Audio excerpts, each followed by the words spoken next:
Queensland, a stunning region where experiences are ripe for the picking. I think people are really overwhelmed by the size of the production, the scale at which we operate, and the vastness of the Australian countryside. From the Simpson Desert to the tropical north, adventure is only just below the surface. It's fantastic just to see the look on their face when they get that big rush of a barra on their lure. There's nothing better. Join us on a journey across the great Sunshine State and discover its magic. We take people on a journey right from the start of the sugarcane process, going from paddock to plate to bottle. The stewardship of the site, of the history, of the quality of the rum that we produce is paramount. Every day, people are arriving and wanting their photograph taken at our bar, and that's very rewarding for us. Everyone involved here feels like they're the custodians of something very special. Get ready to experience Australia.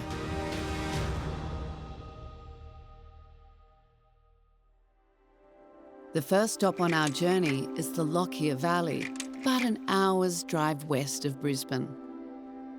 Here, a former cattle farm has been transformed into a vibrant grove specialising in native bush food. As an Aboriginal-owned business, we know the importance around culture and native foods. That's why we've created Native Oz Bush Foods, to combine all our bush food farm and our gourmet range together. Tracy Goebel runs Native Oz Bush Foods with her husband and proud Bundjalung man, Doug. When a drought devastated their cattle farm in 2018, the couple made a bold decision. They decided to sell their entire mob of cattle and regenerate the property by planting native Australian bush food trees. We started in 2018, we started planting 600 bush food trees and brought our ecosystem back to the land it once was. Native Australian bush food, also known as bush tucker, refers to foods gathered from the land by Aboriginal and Torres Strait Islander peoples. These native species of plants, fruits and nuts have sustained Indigenous communities for thousands of years.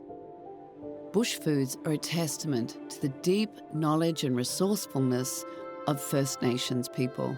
One of the many trees we have here on the farm is Old Man Saltbush. It is a salt substitute. It's 20% less sodium. In 2022, Tracy and Doug started educational eco-tours on the property, sharing their passion for Aboriginal culture and bush tucker. Here at Native Oz Bush Foods, we offer an Aboriginal cultural experience through song and dance. Our guests can come and experience a traditional smoking ceremony, listening to the didgeridoo, tasting our native foods. We'll take you through our native edible garden. We'll walk you through nature and we'll show you what you can do with our beautiful Australian native trees. Doug and Tracy's story is one of resilience, passion and a deep connection to their land. Today, they've forged partnerships with universities, championed the protection of native species and are striving to educate the next generation. We'll show you how to be sustainable in your own backyard and experience the best of what Australia has to offer through culture.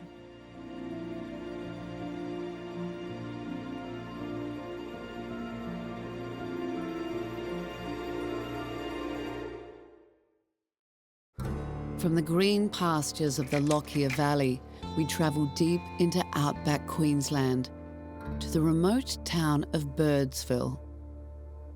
Out here, on the edge of the Simpson Desert, summer temperatures can easily exceed 40 degrees Celsius.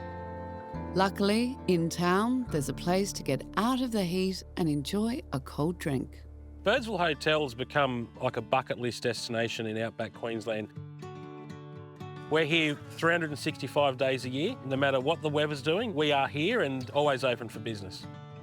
Ben Fullagar is the general manager of the Birdsville Hotel. Everyone involved here feels like they're the custodians of something very special. You know, to provide really good meals and comfortable accommodation and cold beer right out on the edge of the desert, that's a challenge in itself. And for me, that's a really unique achievement. It takes a lot of energy and effort and planning behind that. But it's all worth it when you see our guests with a big smile on their face. For more than 130 years, this heritage sandstone building has been a welcome refuge to travellers from across the globe. One of the reasons why it's become such a destination is because of the journey. We're located right on the edge of the Simpson Desert, and once people get here, they walk in the front bar, have a nice cold beer and celebrate their achievement. Despite its extreme location, the Birdsville Hotel offers many of the comforts of home. So Birdsville's extremely remote, and a lot of people get here and think it's just one little pub on the corner and with a sandhill next to it, but it's got a great pub, great quality rooms with comfortable beds, a really good bakery, good roadhouses, post office. Everything's here for people. We have amazing resources and we're very grateful for that.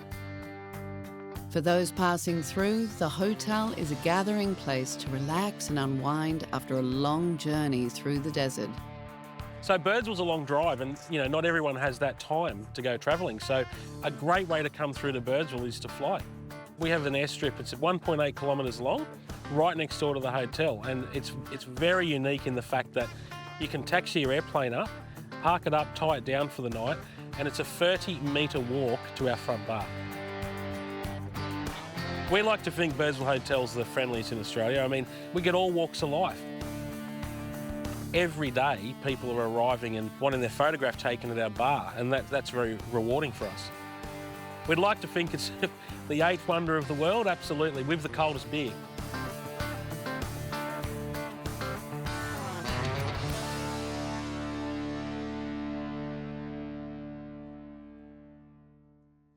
Nestled within the Mackay region of Queensland is the small town of Sarina, where, for over a century, the sweet smell of sugarcane has filled the air. Sugarcane farming has been the cornerstone of the local economy for generations, and visitors to the region can learn all about this history at the Sarina Sugar Shed. Sarina Sugar Shed offers a true food tourism experience from paddock to plate to bottle.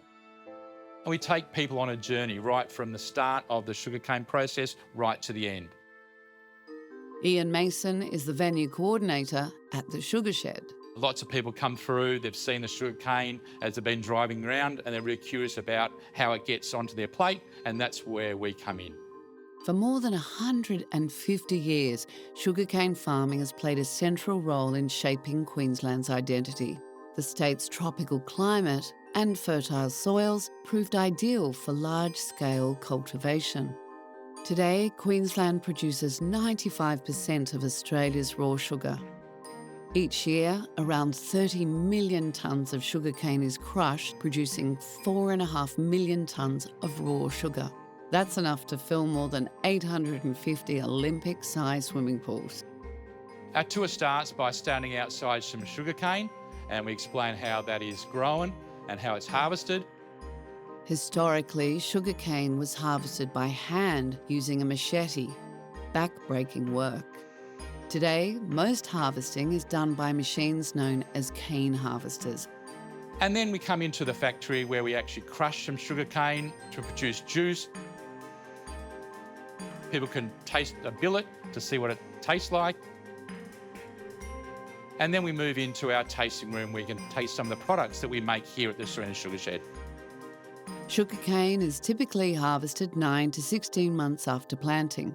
It is then transported to the nearest sugar mill where it's crushed to extract its sugar juice. The juice is then processed to create raw sugar. I guess one of the things that our visitors are most surprised about is how many varieties of sugarcane there are. There are about 140 varieties of sugarcane. It's actually a type of grass. In this region, there's such great produce. We also have our own orchard on site, and we use the limes that we grow to make our popular limoncello. Plus, we do some tropical liqueurs when they're in season using seasonal fruit. And of course, the most favourite is this fairy floss. Since opening its doors in 2006, the Sarina Sugar Shed offers visitors a fascinating glimpse into the heritage and innovation of Queensland's sugar industry. It's not just a fact-based tour, it's very much engaging, very much interactive. You have very hands-on interactions. Our tour guides are really passionate about what they do. Many of them have actually worked in the industry, either at the major mill or driving the sugarcane trains. So they bring their knowledge and their expertise to the tour, and they can answer most of the questions that are asked.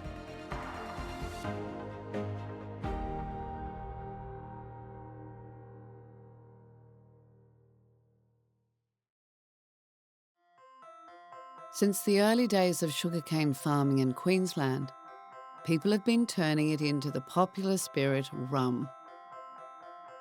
And just a 30-minute drive south of Brisbane, you'll find the oldest rum distillery in Australia, Beenleigh Artisan Distillers.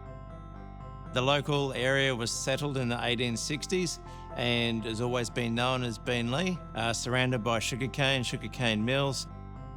And we have 137 years of Australian rum history and provenance.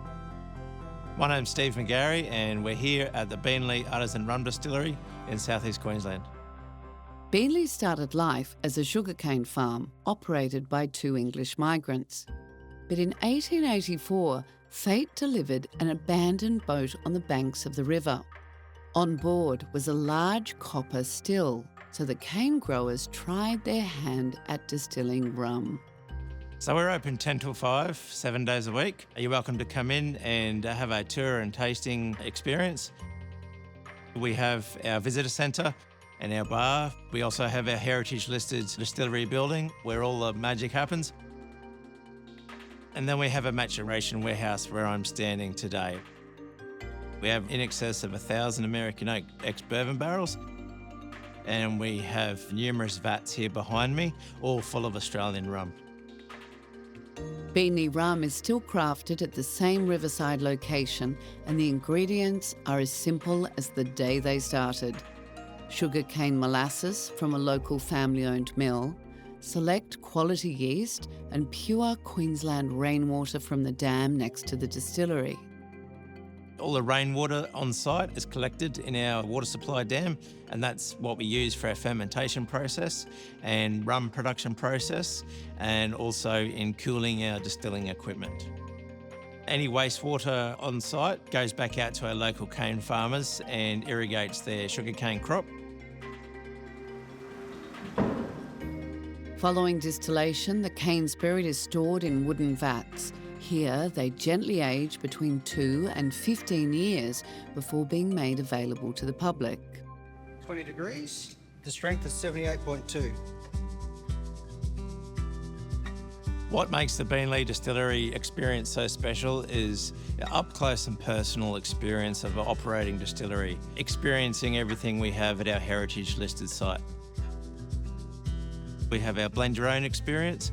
We have a selection of 6 different rums that otherwise aren't available to the public. At the end of the blend your own experience, you get to take home your own crafted custom 200ml bottle of Australian rum. So it's a unique experience. From its colourful past until today, Beenleigh Artisan Distillers is foundational to the state's rum legacy, crafting exceptional rums that reflect the heart and soul of Queensland. Here at the Beenleigh Distillery, we're a tight-knit team with over a century of history and heritage, a fantastic wealth of experience to draw from. The stewardship of the site, of the history, of the quality of the rum that we produce is paramount. And it's just an amazing opportunity that we have to work with Australia's oldest distillery, creating true Australian rum. It's great.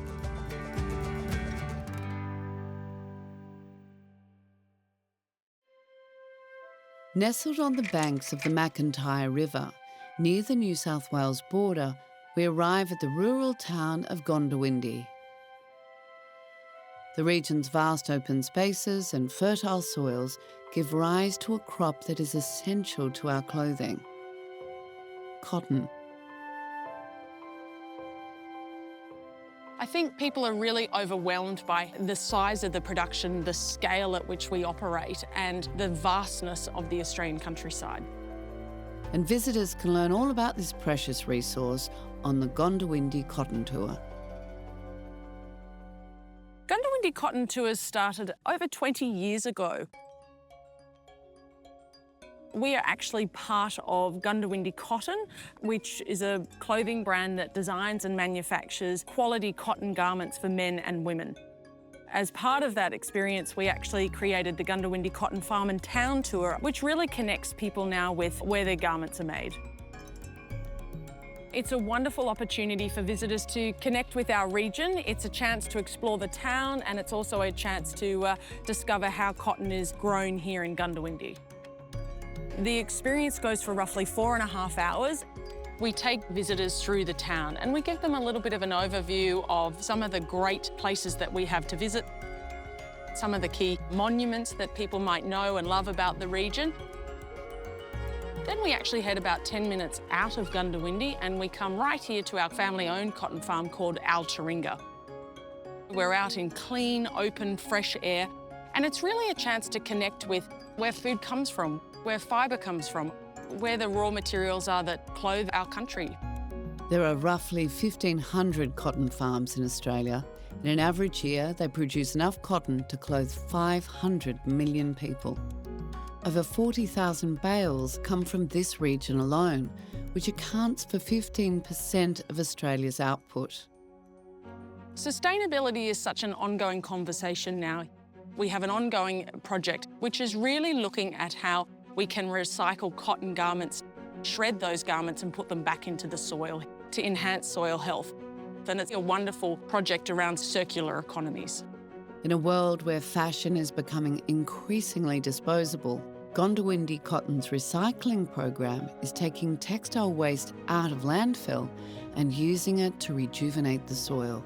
So much of what makes Goondiwindi special and our tours special is simply the ability to connect with interesting, like-minded people and really just enjoy discovering what regional Australia has to offer.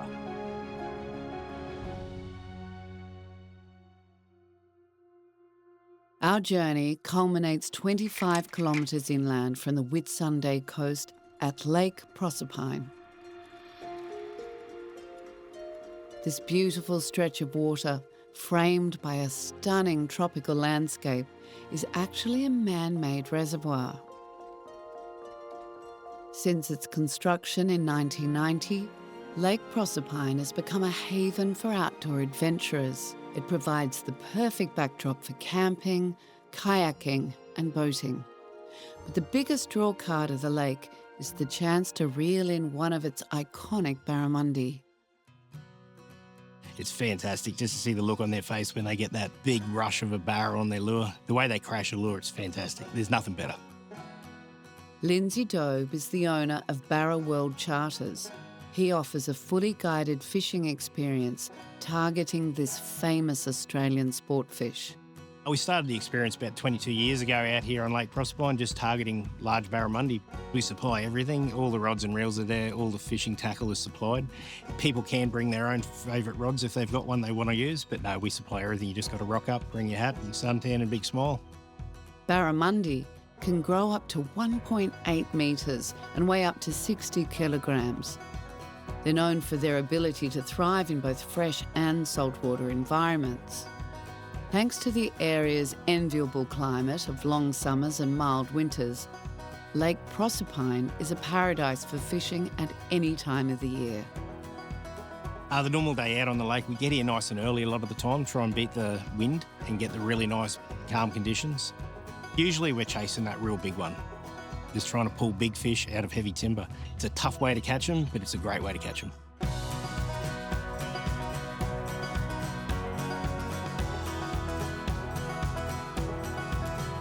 The lake's submerged tree trunks provide the perfect habitat for barramundi. We've had a really successful stocking here in the lake. It's a really nice natural area for the barra and they grow fast. It's a very sustainable type of fishery because we do stock barra in here every year. We put more fingerlings in. Each year, the lake is restocked with over 20,000 barramundi fingerlings.